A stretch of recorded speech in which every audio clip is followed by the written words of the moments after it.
forever on fire. ಸಿದ್ದರಾಮಯ್ಯನವರು ಎಲ್ಲ ಮಾಡ್ತಾ ಇದ್ದಾರೆ. ಅವ್ರ ಮೂಗಿನ ಕೆಳಗೇನೆ ಮೈಸೂರಿನಲ್ಲಿ ಮೂಡಾದಲ್ಲಿ ದೊಡ್ಡ ಭ್ರಷ್ಟಾಚಾರ ಆಗಿದೆ ಅಂತೇಳಿ ಬಿಜೆಪಿ ಆರೋಪವನ್ನು ಮಾಡ್ತಾ ಇದೆ. ದೊಡ್ಡ ಮಟ್ಟದ ಸೈಡ್ ಸ್ಕ್ಯಾಮ್ ಆಗಿದೆ. ನನಗೆ ಬಿಜೆಪಿದು ಬೆಳಗ್ಗೆ ನೆನ್ನೆ ಮೊನ್ನೆ ಪತ್ರಿಕೆಗಳು ಗಮನಿಸಿದ್ದೇನೆ ಬ್ರದರ್. ಬಿಜೆಪಿಯ ನನ್ನ ಸ್ನೇಹಿತರುಗಳು ಹೋರಾಟ ಮಾಡ್ತಾ ಇರೋದು.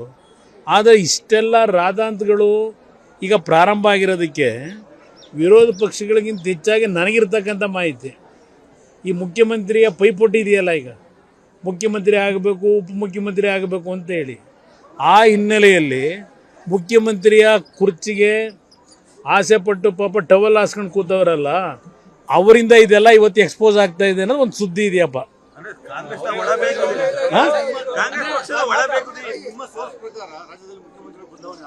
ನನಗೆ ಗೊತ್ತಿಲ್ಲ, ಪತ್ರಿಕೆಲ್ಲ ನೋಡ್ತಾ ಇದ್ದೀನಿ.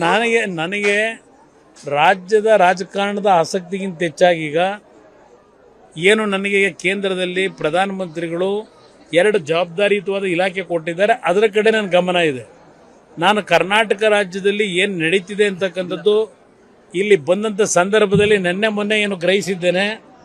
ಇಲ್ಲಿ ಆ ಮುಖ್ಯಮಂತ್ರಿಯ ಸ್ಥಾನಕ್ಕೆ ಪೈಪೋಟಿ ನೀವು ಪ್ರತಿನಿತ್ಯ ಬರೀತಾ ಇದ್ದೀರಿ, ನಂದಲ್ಲ ಇದು. ಆ ಪೈಪೋಟಿನಲ್ಲಿ ಪಾಪ ಮುಖ್ಯಮಂತ್ರಿಗಳ ಪಾರದರ್ಶಕತೆ, ಅವರ ಆಡಳಿತ ಹೇಗಿದೆ ಅಂತಕ್ಕಂಥದ್ದನ್ನ ಅವರ ಪಕ್ಷದಲ್ಲೇ ಇರ್ತಕ್ಕಂಥವ್ರು ಮುಖ್ಯಮಂತ್ರಿ ಆಸೆ ಇಟ್ಟವರು ಇದೆಲ್ಲವನ್ನು ಎಕ್ಸ್ಪೋಸ್ ಮಾಡಿ ಅವ್ರನ್ನ ಇಳಿಸ್ಲಿಕ್ಕೆ ಏನೇನು ಮಾಡಬೇಕು ಅಂತ ಹೊರಟಿದ್ದಾರೆ ಅನ್ನೋದು ಚರ್ಚೆ ನಡೀತಾ ಇದೆ ರಾಜಕೀಯದ ವಲಯದಲ್ಲಿ. ಅದನ್ನು ನಿಮ್ಮ ಮುಂದೆ ಹೇಳಿ.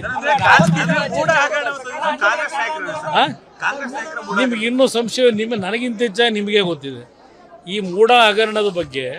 ಇಷ್ಟೆಲ್ಲ ಹೊರಗಡೆ ಈಗ ಬರಬೇಕಾದ್ರೆ ಏನು ಪಾಪ ಅಲ್ಲಿರ್ತಕ್ಕಂಥವ್ರು ಈಗ ಸ್ಥಾನಮಾನಗಳ ಬಗ್ಗೆ ಪೈಪೋಟಿ ನಡೀತಿದೆಯಲ್ಲ, ಆ ಜಾಗಕ್ಕೆ ಹೋಗ್ಬೇಕು ಅಂತೇಳಿ ಅವರುಗಳಿಂದ ಇದೆಲ್ಲ ಹೊರಗಡೆ ಎಕ್ಸ್ಪೋಸ್ ಆಗಿರೋದು. ಇಷ್ಟು ದಿವಸ ಆಗದಿರೋದು ಈಗ ಯಾಕೆ ಬಂತು? ಈಗ CD ಮ್ಯಾನುಫ್ಯಾಕ್ಚರ್ದು ಮುಗೀತು ಕತೆ. ಈಗ ಮೂಡಾದ ಕಾರ್ಯಕ್ರಮಗಳು ಪ್ರಾರಂಭ ಆಗಿದೆ.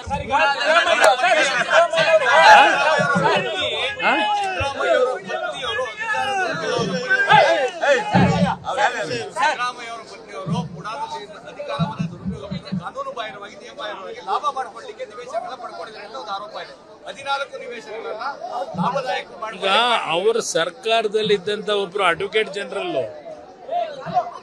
ಅಡಿಷನಲ್ ಅಡ್ವೊಕೇಟ್ ಜನರಲ್ ಆಗಿದ್ರು, ಅಡ್ವೊಕೇಟ್ ಜನರಲ್ ಗೊತ್ತಿಲ್ಲಪ್ಪ ನನಗೆ, ಈಗೇನು MLA ಆಗವ್ರೆ. ಇವತ್ತು ಅವ್ರ ಪರವಾಗಿ ಏನೇನೋ ದೊಡ್ಡ ವಕಾಲತ್ತು ವಹಿಸಿದ್ದಾರೆ. ಮಾಧ್ಯಮ ಸ್ನೇಹಿತರ ಮುಂದೆ ಭಾಳ ದೊಡ್ಡ ಮಟ್ಟದ ವಕಾಲತ್ತು ವಹಿಸಿದ್ದಾರೆ, ನೋಡಿದ್ದೀನಿ. ಏನೇನು ಹೊರಗೆ ಬರುತ್ತೆ ಕಾದು ನೋಡೋಣ ಅಂತ. ಆ ಥರ ಏನಿಲ್ಲ, ಇದು ಏನೇನು ಆಗಬೇಕು ಆಗಲೇಬೇಕಲ್ವಾ.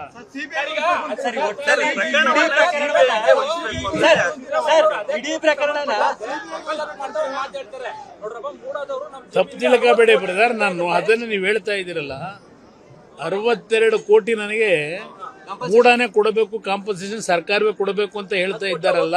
ಒಂದು ನಿಮಿಷ, ನಾನು ಮುಖ್ಯಮಂತ್ರಿಗಳಿಗೆ ಹೇಳ್ತೀನಿ, ಈ ರಾಜ್ಯದಲ್ಲಿ ಹಲವಾರು ಅಭಿವೃದ್ಧಿಗಳ ಹೆಸರಿನಲ್ಲಿ ರಸ್ತೆಗೋ, ರೈಲ್ವೆ ಯೋಜನೆಗಳಿಗೋ, ನೀರಾವರಿ ಯೋಜನೆಗಳಿಗೋ ರೈತರಿಂದ ಭೂ ಸ್ವಾಧೀನ ಮಾಡ್ಕೊಂಡ್ರಲ್ಲ.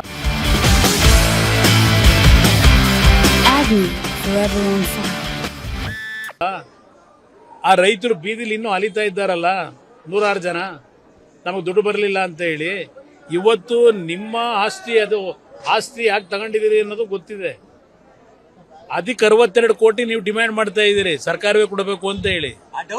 ಆ ಅಮಾಯಕರು ರೈತರ ಭೂಮಿನ ರಾತ್ರೋರಾತ್ರಿ ಭೂ ಸ್ವಾಧೀನ ಪ್ರಕ್ರಿಯೆಗಳು ಮಾಡ್ಕೊಂಡು ಅಭಿವೃದ್ಧಿ ಹೆಸರಿನಲ್ಲಿ ಬೀದಿಗೆ ನಿಲ್ಲಿಸ್ತಿರಲ್ಲ, ಅವ್ರಿಗೆ ಪರಿಹಾರ ಕೊಡಬೇಕಾದ್ರೆ ಯಾವ ರೀತಿ ನೀವು ರೇಟ್ ಫಿಕ್ಸ್ ಮಾಡಿದ್ದೀರಿ, ಯಾಕೆ ಕೊಟ್ಟಿದ್ದೀರಿ? ಪಾಪ ನಿಮ್ಮ ಧರ್ಮಪತ್ನಿಯವ್ರಿಗೆ 62 ಕೋಟಿ ಏನು ಕೇಳ್ತಾ ಇದ್ದೀರಿ? ಆ ದೇವ್ರ ಮೆಚ್ಚನ ಅನ್ನೋದನ್ನ ನಿಮ್ಮ ಆತ್ಮಕ್ಕೆ ಪ್ರಶ್ನೆ